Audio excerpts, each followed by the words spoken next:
Okay, brilliant. Welcome everyone. Thanks for joining our webinar today discussing the Windsor framework and the impact to your products from a quality perspective. I'm Leah Heathman, the Managing Director at Fusion Pharma. There we go. So this is just one slide about who we are. If you don't already know, of course, we're UK regulatory affairs experts and offer consultancy service to the pharmaceutical industry. We also give regular updates to our followers via our website, LinkedIn, newsletter, all of which you can read and sign up to online. Collectively, the team have over 100 years experience in the UK and EU regulatory affairs and have worked with Brexit-related projects for the past however many years now. I personally have a 20-year strong background in working alongside quality professionals, QPs, often reassuring them about regulatory strategy, compliance of the dossier, for which they need to release their products against. So we do feel that we're very well placed to be delivering this webinar to you today. Oh, something is going on with my screen and I'm not forwarding properly. There we go. Okay, so I've delivered several Windsor Framework webinars now, both to regulatory and quality professionals. The two presentations are slightly different, with a different emphasis for each. So we started this out with regulatory, as obviously that's our background, and it has a very big impact, their work. However, from the types of questions that we were receiving and from the interactions with our clients, it did become clear that there isn't quite as much support for quality. So I do hope that this helps to clarify any queries or concerns that you have. Do type any questions that you've got as we go through in the Q&A box. We won't have time to answer these on the call today, but what we will do is collate them, answer them to the best of our ability, and then send you all of the questions that we've received from all of our webinars together, and that will be sent out to you probably by the end of this week, along with a copy of this presentation and a copy of the recording. So the Windsor framework, let's just recap on how we ended up here, as it is useful to understand why we are where we are. In 2016, Brexit happened. The UK voted to leave the EU, formally leaving in 2020, and the transition period started. In 2021, this transition period ended. EU law no longer applied to Great Britain, but did continue to apply to Northern Ireland due to the Northern Ireland Protocol. 2021 to 2023, companies worked hard to align to the new requirements, many of which resulted in artwork updates, shared pack updates, and then so we were all thrilled in early 2023, so early last year when the Windsor framework was announced. So this replaces the Northern Ireland Protocol. It's useful just to note that this is wider than medicines. It affects all trade. So now we're going to fast forward to the 1st of January 2025, when the Windsor framework applies, and consider the impact in more detail. So we'll start by looking at the measures that are coming into effect. I'm just going to read this first part of the slide out. So all new medicines for the UK market are going to be authorised by the MHRA. At the moment, it sits between the MHRA and the EMA. All outer packaging from this point must state UK only and can only be distributed or sold within the UK. The Falsified Medicines Directive will not apply to Northern Ireland, and anti-tamper devices, which forms part of the FMD, however, should remain on the packaging where applicable. The impact to marketing authorisations is obviously quite big. However, I don't want to go into too much detail about this now, as a lot of this is applicable more to regulatory affairs experts, and we do obviously have a webinar on that. So if you do need more information on this or any explanations, then reach out to us to ask for a copy of that webinar. So I do just want to look at the first two bullet points though, because I do think from a quality perspective, it's important for you to know. So all new medicines for the UK market will be authorised by the MHRA, and all new medicines going forward will have the PL prefix again, and these will automatically be UK wide. However, the PLGB licenses that are in place now, and the PLGB licenses are the ones that have been grandfathered across during the first part of Brexit from the centralised licenses, those will automatically become UK wide, but the prefix is not going to change to PL, but it will essentially mean the same thing from the 1st of Jan. Okay, so 1st of Jan is still quite a few months away, but there is work that needs to be done now. You have to be ready before the 1st of Jan. You've got an artwork turnaround generally between 4 and 6 months. And so all of this work within your regulatory affairs department typically should be happening now. Okay, so there are several submissions that need to be made. Your reg department should be handling these, and it will be according to the license type and the ongoing regulatory activity. So it's quite likely that there'll be several different approaches taking place between products. Again, I won't go into these now, and our webinar for regulatory does go into this in much more detail. I will say, however, that the MHRA have recently communicated concern for the lack of submissions received so far, and that they are asking companies to prioritise these. They've also shared that the DHSC will be investigating readiness during the summer because of the lack of submissions. So this really is crunch point, particularly if your artwork takes 6 months to be implemented, which is most common across industry. So I just want to move on to talk about stickering now. So for many different reasons, you might decide that it makes sense to add a sticker. This is one of the flexibilities of the MHRA. If you're going to be adding the sticker, this would be only for a period of 6 months, and it's instead of printing it on the pack. My advice would be, though, that unless you've got a strong justification for doing this, I would advise against it. It seems as though it might buy you a little bit more time to make the changes, but there are still quite a lot of considerations that you need to be aware of, and I would stress to quality and QPs that you need to be involved in making those decisions if your reg department are talking about stickering. One of the things that you need to be aware of is that the stickering must take place before QP release, and also the secondary packaging site named on the license is the only site that can do the stickering. So this is not a quick fix.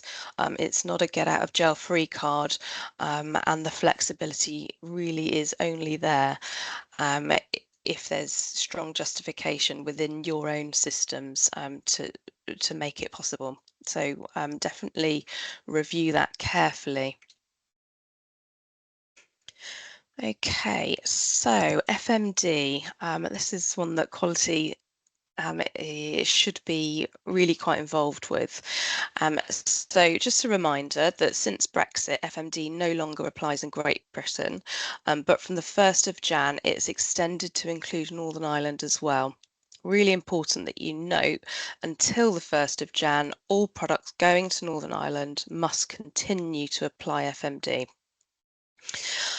So from the 1st of Jan 2025, UK companies, you can retain the 2D barcode or that data matrix that's on the pack, and I would encourage you to retain it, but you are going to be prohibited from encoding it with the unique identifier that the FMD regulation stipulates and uploading it to EMVS. So you can still encode this 2D matrix with information, but it can't be that unique identifier that's been uploaded to EMVS. Lots of companies already use this to encode other information. You can continue to do that.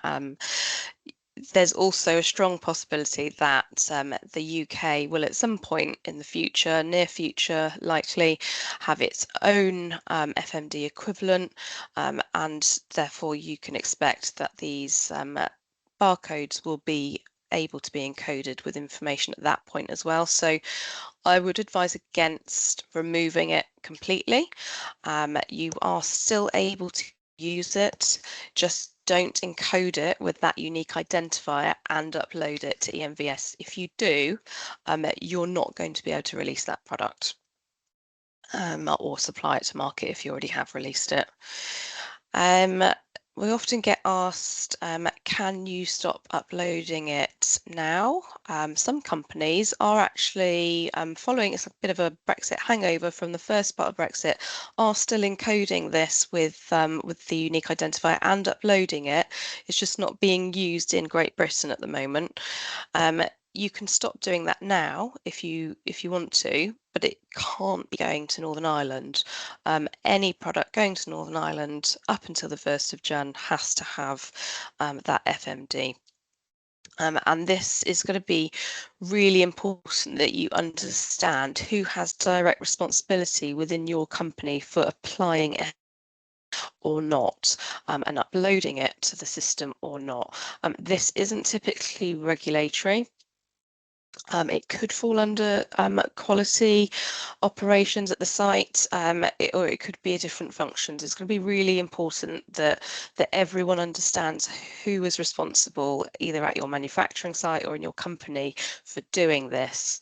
And you'll need to understand that your change control is updated and has a mechanism to stop this from the 1st of Jan. That's a really big one for you to get on board with and make sure that other people understand as well. Okay, so implementation. So just a reminder of what it is that we're trying to achieve here. The MHRA guidance states all outer packaging must state UK only and can only be distributed or sold within the UK from the 1st of Jan 2025. So what we want to know is, can the updates be implemented early, since this is a really useful way to not micromanage the project and coordinate between everybody. The answer to that is it depends on the license type and where the product is going. So this is where you need to loop back in with your regulatory team to determine what is possible for all of the different products that you might have, and some companies have all of these different types of licenses. That's quite common. You might be lucky and just have one type of license, and then it probably be the same strategy. So let's go through all the different types of licenses. In summary, you can implement early in most cases, but you do need to be careful with FMD. Depending on your plans, you can release as soon as it's submitted, if your reg team submitted with an Article 61.3. Or within 6 months of approval if they have made a different submission type. So this is all an essential part of the project planning, and it's all to ensure continued supply both in Great Britain and Northern Ireland. You've got the PL licenses. These are the original UK-wide packs. They can be updated and released before the 1st of Jan, but you can't remove the FMD until 1st of Jan. The PLGB packs, these are currently going to Great Britain. These can be updated and released before the 1st of Jan with UK only, but if they don't currently have FMD, they can't be supplied until the 1st of Jan to Northern Ireland. Then you've got your PLNI packs. These are Northern Ireland only packs. They can be updated with UK only, but the FMD, because it's in Northern Ireland, has to be retained until the 1st of Jan. And then you have your EU packs, but we'll talk about EU packs in a moment. It's also really important not to release any updated shared packs before the 1st of Jan because these still need to go to patients in Northern Ireland. And just a final note on implementation, if your next batch is not due to be released until after the 1st of Jan, like way into kind of March time, for example, you obviously have a little bit longer to implement. You still need to be doing the work up front, but you don't have to have it in your kind of on your printed packs for the 1st of Jan if your next print run is able to be done in kind of, say, late January, February, ready for your March manufacturing run.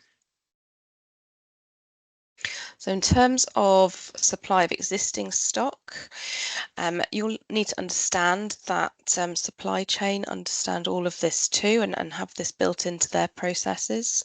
But supply of non-UK only packaging to Great Britain, Northern Ireland and UK. So all stock QP released prior to the 1st of Jan can continue to be supplied to market until expiry. That's quite straightforward. What's not straightforward is the territory for which the stock was QP released to prior to the 1st of Jan continues to apply. So for UK-wide products, these are your PLs, they can continue to be supplied UK-wide. For the PLNIs, they can only be supplied to Northern Ireland. PLGBs, a little bit more complex, they can only be supplied to Great Britain unless they're on the NIMAR list or the pack was already updated with UK only prior to the 1st of Jan. So under those two circumstances for PLGBs, the packs can be distributed to Northern Ireland after the 1st of Jan. Yeah, again, just make sure supply chain are on board with all of that. So shared packs. This is really important for quality and QPs to understand, and I sense there's a little bit of nervousness around this as well. So from the 1st of Jan, the MHRA's position is that UK only must be stated on the pack and FMD won't be applied. Therefore, the UK cannot share the outer packaging with any market in the EU, and the HPRA and the EMA have confirmed this as their position also. However, the HPRA and EMA have given flexibility of when the existing shared packs should be updated, and they are allowing the release of existing shared packs to continue after the 1st of Jan. So this isn't indefinitely, but it would have been a strategic decision on their end to allow companies time to concentrate on the UK packs first and to ensure continued supply to Northern Ireland. It is an expectation that the shared pack will be updated to remove Northern Ireland after the 1st of Jan at the next opportunity. The EMA have been a little bit more descriptive about that compared to the HPRA, and again that depends on the type of license. The EMA are concerned if it's a centralised license. If it's not and it's a national or MRP, then the HPRA or whichever other market they're shared with, you'll have to follow their guidance. I haven't included all of the other EU member states' position on this. Following the first part of Brexit, they regulatory departments did start to share packs with countries other than Ireland. Obviously, Ireland was the most popular country. Following the kind of previous pack updates, they did share with other markets. So you will have to make sure that they're all on board with that decision as well. I'd be very surprised if they weren't. QP's quality after 1st of Jan, you can continue to release existing shared packs. They just can't be released for the UK, okay, including Northern Ireland.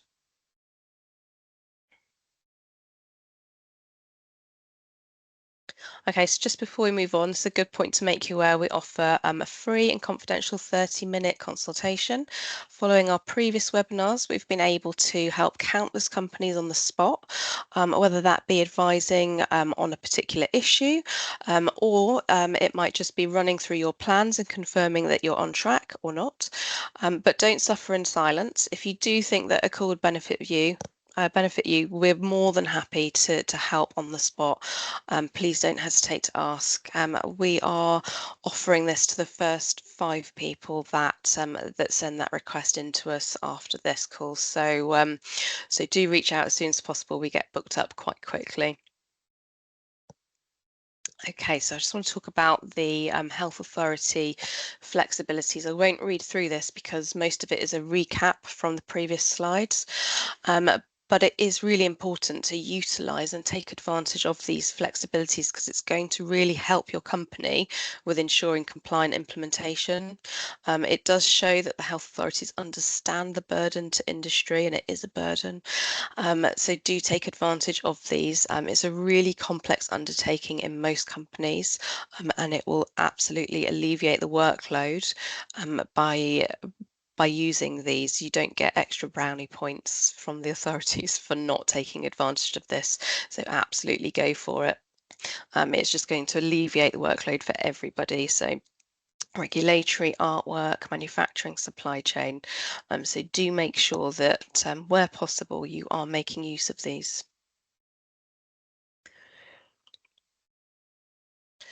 So how to avoid writing off stock or being out of stock. So the key to that is project planning. I do really hope that you've started your project planning already and that submissions are already being made. If you're just starting out, you do need to move fast. Their time is running out. It might seem like it's 6, 7 months down the line, but regulatory planning, working with supply chain, managing stock, updating artwork takes a long time. And if you haven't already started, I would say you're all at risk of write-off costs or being out of stock and not being able to release from the 1st of Jan. Um, so I'm not going to run through this. Run through it yourselves when you receive a copy. I just want to pick out a few points. Obviously, I don't need to tell quality this, but you need to change control. Ideally, this is a cross-functional project team. It shouldn't necessarily be led by regulatory or quality or supply chain. There should be someone managing it. It doesn't need to be anyone from that function, but everyone from these functions should be in that project team.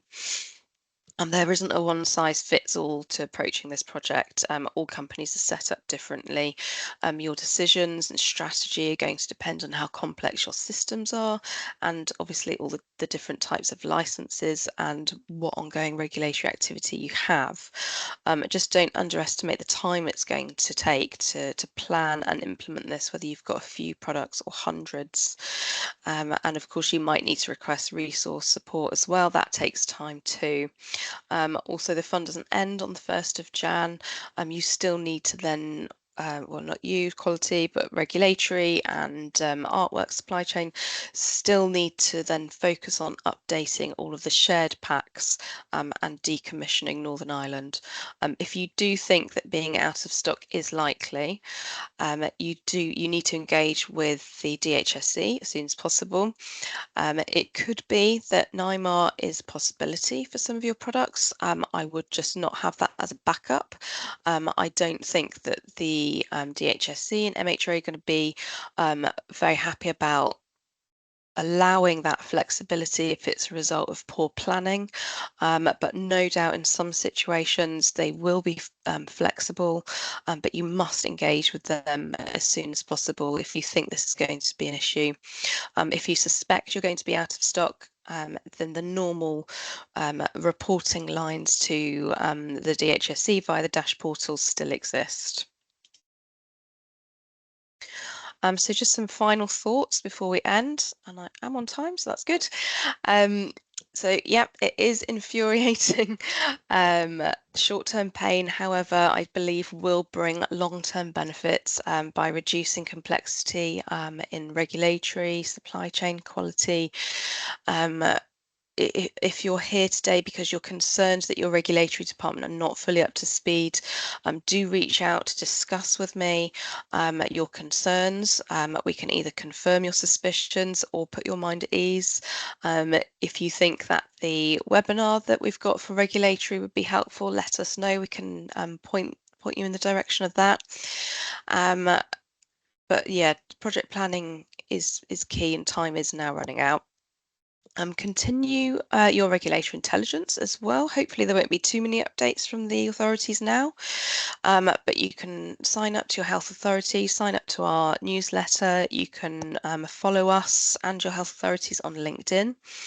Your trade associations that you're part of should be up to speed with everything. You can also reach out to them if you've got concerns as well. This presentation has been compiled through all of these resources. We have taken lots of time over the past year and a half to stay up to speed. Attend ABPI webinars with the MHRA, DHSC webinars, reading the guidance, following the Q&As that come out from the authorities. All of the latest guidance should take you, you should be able to get to from these links. And this is our final slide. I do hope that it's been useful. A kind reminder to always check the latest guidance. Don't assume that my links are the latest guidance. They do get updated regularly.